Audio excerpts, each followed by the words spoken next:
Bom dia, galera. Vamos mais uma aula nossa. Falando hoje de conhecimento, vamos agilizar um pouquinho as coisas hoje nessa área aí. Estamos ainda na situação toda que nós estamos vivendo. Temos que ter muita paciência, muita tolerância. É tudo muito complicado, mas aos poucos a gente vai resolvendo e, se Deus quiser, vai ter um final feliz, né? Antes de começarmos nossa aula, né, domiciliar, lembrando que nós temos aí alguns canais de comunicação, né? Qualquer coisa, entre em contato nesses canais aí que a gente vai poder conversar um pouquinho mais. E qualquer dúvida, não conseguir acessar um link, às vezes faltou um pontinho ou coisa do tipo, entre em contato lá e a gente resolve, tá? Então acho que a gente tem que ter paciência agora, muita calma, porque tá tudo muito estressante, muitas notícias complicadas, muito diz que me diz, que muitas versões da mesma história, mas aos poucos a gente vai se achando. Vamos ao nosso conteúdo então. Nessa nossa aula de filosofia, vamos falar hoje sobre o conhecimento. Antes disso, vocês vão ver que está passando aqui embaixo o e-mail, né? O e-mail aqui do colégio, né? Então é o francisco@sãojosesl.com.br. Esse conteúdo vai estar também lá no Classroom, né? Se alguém não tem o código da turma, vai estar no roteiro da aula que vocês vão receber. E o roteiro da aula também vai estar no site do colégio. Mas eu não consegui nem o roteiro, nem consegui entrar no site do colégio, né? Então qualquer coisa manda para esse e-mail aqui que eu já mando o código da turma para vocês, tá? Então nós vamos nos acertando e tem vários caminhos que a gente pode chegar lá, belezinha? Vamos lá então, galera. O conhecimento, que na filosofia a gente traz vários elementos de discussão, tem uma área bem específica que a gente vai ver mais para frente chamada epistemologia, porque desse nome a gente vai ver um pouquinho mais para frente, tá? Mas antes de chegar nisso, vamos revisar um pouco os tipos de conhecimento que nós temos durante a história e rapidamente vamos chegar lá nos pré-socráticos, né? Então os pré-socráticos, eles vão lá no início de tudo discutir a questão da onde vem tudo, né? Eles começam a discussão que a gente chama de cosmológica. Então, esses pré-socráticos vão discutir isso profundamente, né? Então, a partir dessa discussão que eles começam, depois em outros filósofos e entram em outros campos que vão além da origem das coisas, né?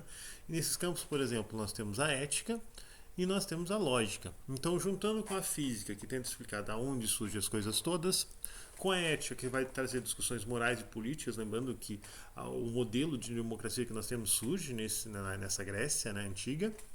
E depois nós vamos discutir questões mais próprias no campo científico, né, criando a estrutura da lógica que depois cria-se a ciência. Então, por isso que às vezes se diz que a filosofia é a mãe de todas as ciências, né? Então, seguindo nisso, nós tínhamos, antes dos pré-socráticos, o conhecimento estruturado muito em dogmas, né? Então, quando a gente tem lá na avaliação nossa, no vestibular, no Enem, o conhecimento dogmático é disso, de uma crença, de uma verdade absoluta, geralmente vindo da religiosidade. Então, acreditava-se, por exemplo, dentro dos gregos, a mitologia grega, que é a mais conhecida de todos, que a gente viu lá no primeiro ano, acreditava-se, por exemplo, que quando Zeus estava irritado, ele pegava e fazia algum movimento, alguma ação que poderia daqui a pouco resultar num fenômeno natural, como os trovões dele, né? Então, isso significava o trovão dos Zeus, que ele estava irritado, né? Alguma coisa ofendeu ele ou a sua honra. Então, era a explicação que se tinha e algumas pessoas acreditavam, como se acredita em muitas coisas religiosas ainda até hoje, né? Não que elas estejam erradas, mas para alguns não era o jeito de explicar a natureza. E alguns filósofos, chamados pré-socráticos, antes de Sócrates, filósofos da natureza também conhecidos, eles começaram a achar outras explicações e viram, por exemplo, a colisão de nuvens, a questão de massas de calor que se movimentavam por essas nuvens e no choque delas geravam um efeito de carga elétrica que conhecemos por trovão. Então era a explicação deles, que era um pouco diferente, né? E aí dentro disso começou-se a construir outras correntes filosóficas com outros questionamentos, inclusive um povo chamado céticos, né? Os céticos, eles questionavam uma coisa mais complexa ainda e mais profunda ainda, porque mesmo os pré-socráticos, mesmo Sócrates, mesmo Platão, eles buscavam a verdade absoluta, né? E os céticos traziam uma discussão bem complicada, que era a questão: será que nós conseguimos ter uma verdade? Né? Então, será que existe verdade nas coisas? Será que lá no fundo tu quer acreditar muito numa coisa, tu tem uma crença numa coisa e tu acha explicações para aquela coisa? né? E aí tu fica achando as justificativas, os argumentos, uma coisa que tu já acredita, né? Parece algumas brigas de Facebook que tem, que um defendendo um, outro defendendo o outro, né? Então os céticos questionavam isso. Então, a partir disso, eles questionavam se poderia ter ou não verdade, né? Então era uma questão bem complicada, eles tinham um desafio ético, né? Porque eles diziam que cético, desculpa, um desafio cético, onde eles traziam a questão que às vezes por trás entrava um dogma, e aí, mas eu creio nisso, e aí tu botava isso no meio de uma discussão que deveria ser uma discussão metodológica, científica, lógica, e aí tu já perdia todo o referencial, porque se então não tem o que discutir, né? Então o dogma ele tem essa complicação numa discussão mais num debate mais científico, né? E ao mesmo tempo tu tinha crenças morais, tu tinha crenças de tradição, tu tinha crenças, por exemplo, emocionais, envolvimento emocional com algo, e isso interferia no pensamento de forma que tu ia tentar só defender uma crença. Essa é a ideia dos céticos, né? Os sofistas já tinham uma outra discussão que era a relativação da verdade. O que eles diziam? A verdade depende do teu ponto de vista. Então depende de quem está vendo, muda, né? E aí eles citam um monte de exemplos onde a pessoa, para ela, aquilo é verdade, para outra, não, né? Então a gente fez um exemplo na sala de aula que a gente colocou um objeto, né, num lado tinha um logotipo, do outro não, né? Então se perguntar para cada pessoa que está vendo, elas vão falar coisas diferentes, mas elas estão olhando por pontos de vista diferentes, né? Isso é o sofismo, que depois criou uma outra forma de tradução, o sofismo, né?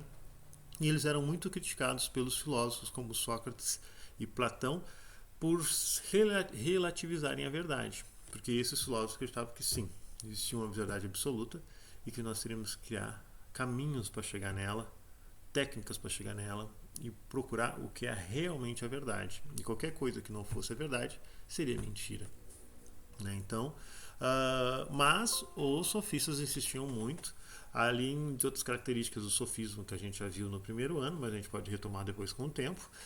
Eles acreditavam, por exemplo, se eu perguntar para uma pessoa que está com febre, né, se está quente ou se está frio, ela vai ter um ponto de vista diferente de quem não está com febre, né? Mas quem é que está com a verdade, né? Se você perguntar se está quente ou está frio, para ele vai ter uma relação de calor. Mas eu posso entrar com o sistema meteorológico, né?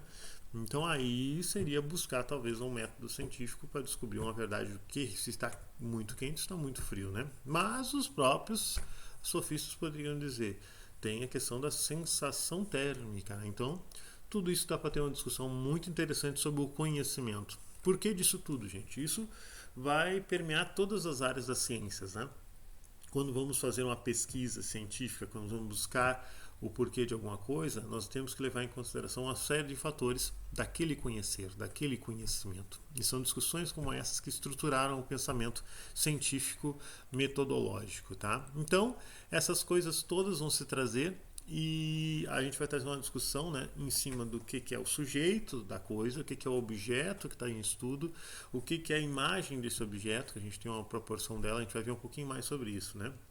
Então nós temos os céticos, os sofistas e os físicos que começaram a estruturação de uma discussão, e depois a gente vai ver um pouquinho mais dos filósofos em si, né? Depois a gente vai ver um pouquinho mais de Sócrates, de Platão e principalmente de Aristóteles, que se debruçou em discutir o conhecimento em si. Beleza, galerinha? Para o vídeo não ficar muito comprido, encerramos aqui, mas vamos ter um materialzinho, esse aqui que eu mostrei para vocês vai estar lá também no Classroom, beleza? E qualquer coisa que nem eu falei, o e-mail francisco@são-josé.sl que está passando aqui embaixo, mandem para lá e tiramos as dúvidas ou alguma dificuldade de acessar. Belezinha?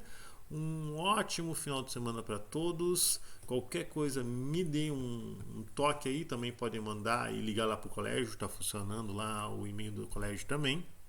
E vamos acertando aos pouquinhos. Um abração e até a próxima aula, galera!